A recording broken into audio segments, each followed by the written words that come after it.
How do people take what we've talked about here and then like see it in the world? Like, Lord, how do they mercy. notice the signs, and how do they notice when the world is synchronized? And like, before you answer the question, I want to touch a little bit, right? My relationship with synchronicity comes when, well, deeper. I understood it in just in the broad terms, but also deeper when Jung talked about it. So Jung has this book called Synchronicities, and he makes the case that synchronicities are almost, you're reading the pattern of the universe. You're reading the algorithm of the universe. Yes, precisely. You're being able to see the things that like we don't usually notice, and then they're not coincidences. Only someone who doesn't understand the third world that we're talking about think is a coincidence. So how do you like? What's your relation to signs and synchronicities in your world? Straight up, bring it back to the Kybalion, man. The seven fucking principles. The law of cause and effect. The law of cause and effect. For an effect to be had, for something to be experienced, there is an underlying cause behind it. Yes. This cause and effect chain goes back fuck knows how long. Yes. I'm talking fuck knows how long. First cause, first effect. If we could see every single cause and follow it from the dawn of time, you'll be able to obviously predict, see, and understand why things occur the way they do. So yeah, that guy got hit by a bus, but there's like an infinite amount of reasons and causes. The bus driver was 2 minutes late waking up today. This guy had to tie his shoelace because of this. He added 5 more seconds onto his time, which made him perfectly line up with the goddamn bus. You know what I mean? There's enough cause and effect, and it goes deeper into it. So that's why I don't believe in coincidences anymore, because straight up cause and effect, everything started somewhere. Yes. The butterfly effect type deal. Yes. Like a butterfly flaps its wing 2,000 kilometers away. Tornado 4,000 kilometers away is built up just from the one flap of the wind. So that says a lot about, even like the butterfly effect, touching that says a lot about how our actions really like influence. Greatly influence. And every single one of us has influence over the whole world, I guess. Yeah, essentially. Like most time people think life is like a small drop in a big ocean. Yes. And yes it is, but guess where the ripples are going, man? One way. the ripples are still going out. Still affecting the entire ocean. And if you could follow that ripple, like through each, like proper, like a fucking, you scan it, and it's like, oh, this ripple has now become the surface. You follow the ripple, it's now become one with the ocean. You follow the ripple, now it's become a wave. It's follow ripple. R.I.P. Japan. It's become yeah.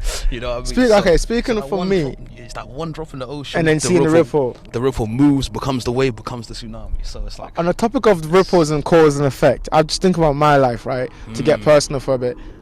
I think the first cause, and usually it is the same, I think it might have been a girl, just giving me that kind of impetus to desire and creation time. But that first cause and that effect, I don't know what it was, but even you can go back to even childhood, but I'm still living the effects of that.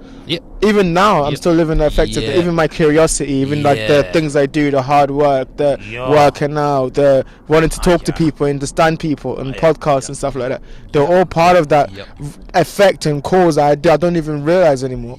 What do you think that is for you? Do you think there is some kind of like effect that you're still fully? I know exactly what you mean, because I remember talking about like the first thing that sparked desire within me was the ginger lady, of course, and from then on, I have a particular, I call it scarlet fever. This is like 10 years ago I met this lady, and I still cannot get over ginger ladies. Ginger ladies are my kryptonite. Straight up. Jeez. But any ginger ladies out there, shout out. Hey, let me know, man. Hit me up. Anyway. Jesus Christ. Anyway. But we must stay brothers. We must stay focused. Brothers, we must stay focused, brothers. We must stay focused, brothers. Shout out Dr. Umar, man. Shit, man. We must stay focused. But okay, talk about your cause and effects. What has that been like for you? So, now you said something I wanted to touch on as well. How in your life, like, these things still play an effect on your life. Like you're living the effects of these causes like years later, and how it's kind of influencing you. That's something else towards the end. I can't remember. So basically, I was talking about my experience and like how like over the time I'm seeing like now I'm realizing like I'm still living that effect, and like I'm still like kind of reeling from that, and like how it kind of it's a weird feeling too, because it's almost like I would do something but I not realize why I'm doing it, like the podcast, me talking to people, trying to connect to people, all of that stuff. No, it makes sense, because once you get that desire, and like we talk about the iterations of failure, and the mission to understand yourself better, through that understanding of self, you tend to reach out to start understanding other people, because you start seeing yourself in other people, and then that creates a huge bond of relatability to, you know, other people as well, for one. And as well as that, it's like it gives you more reason to understand. It gives you more reason to pursue understanding other people, because once you understand more about yourself, it's like a, what do you call it? It's like a loop. Yeah, it's like an Ouroboros loop. You yeah. understand more about yourself. Yeah. Man said Ouroboros. Ouroboros. You might not know about that. Still, like, go Google that thing. Double buying type shit. Oh, yeah. Sneaky in his own toe. I remember, Jeff mentioned something about inertia. Go search up the plane of inertia if you're ready for something spectacular. Go search up the plane of inertia. Jesus Christ. I have a video on this podcast before you go. Keep that in mind. I have a video on this podcast and I called it "Do Not Be Lured to Sleep by the Soft Inertia of Peace." So it's just like how the inertia of life can really lull you asleep and make you forget who you are. And I titled that video, but anyway, go on, about what you were saying about Man said sleep is a liability and a luxury. Trust that kid. No way. No, sleep, because sleep is the cousin of death. No. But no, go on. You were talking about... Yeah, so you understand yourself, which makes you understand other people better, because you can relate to them easier, and then through understanding them better, you can understand yourself better. Yeah, it kind of goes back into itself, like, because you understand these guys, you're observing, they do their things, why do they do their things? Yeah. Like, oh, so maybe it's got something to do with why I'm doing this stuff. Yes. So like, you understand yourself. Yes. Understand others. Yes. And through the understanding of others, you can understand more. Find out more about yourself as well. Yes. Find out more about yourself. Does it ever end? Do you think? No, it doesn't fucking end. I just realized, you think it's gonna end. It's like, oh, I finally reached the goddamn milestone I was looking for, and then it's like, there's another milestone. Shit.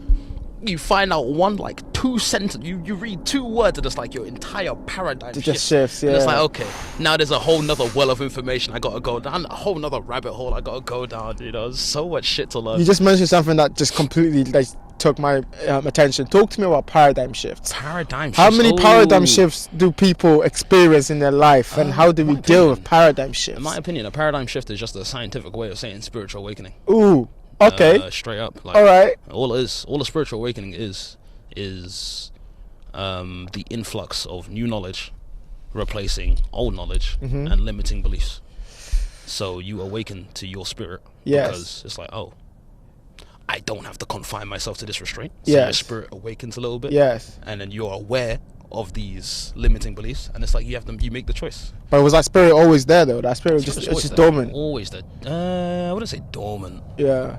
I want to say dormant because it exists. If it was, I don't want to say dormant, but you do have to be kind of aware of it. You know, you can't just you can't just be like, oh, you don't have to be aware, because it's still gonna have an effect on your spirit. Yes. Awareness of your spirit allows you to dictate where you want to go. You know what I mean? In the path that you want to walk down. Yeah, because if you are aware of your spirit, you can align your goals, your physicality, your creativity, mentality towards that spirit as well. But speaking of which, then, speaking of where you're going to go and understanding your spirit, where do you think you're going? Where do you think the path is heading down for you? And why do you think about that? Because obviously I like to answer questions too. I'm going to answer that question for myself. Damn, I do think it's an interesting journey that we're both going on. But I think it's such a crazy... I think we're all at an intersection. I think, like, you just got to think about it. We don't know anyone like us that are ahead of us. Like, you don't know anyone like an uncle or an auntie that's like ahead of you in terms of like the knowledge seeking that you're on. No. So we're going to become the first of our bloodline, the new generation of new bloodline, new philosophy. We'll be a new culture, bro. We'll create a new culture within our communities, within our families. The modern Socrates.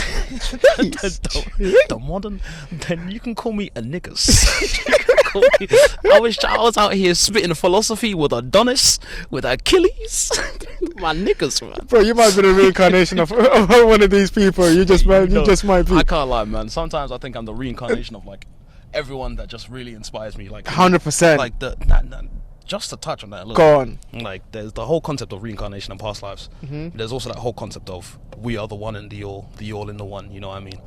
But the way I like to think about it is we are individuated at some point, of course. Yeah. We can only perceive from our individual perspective. Yes. But the people and like the historical figures that you're influenced by, that touch your soul, speak to you like on a great depth, like things you can actually easily take on board. There's like, it's a fun thought to think, oh yeah, maybe I was that guy back in the day.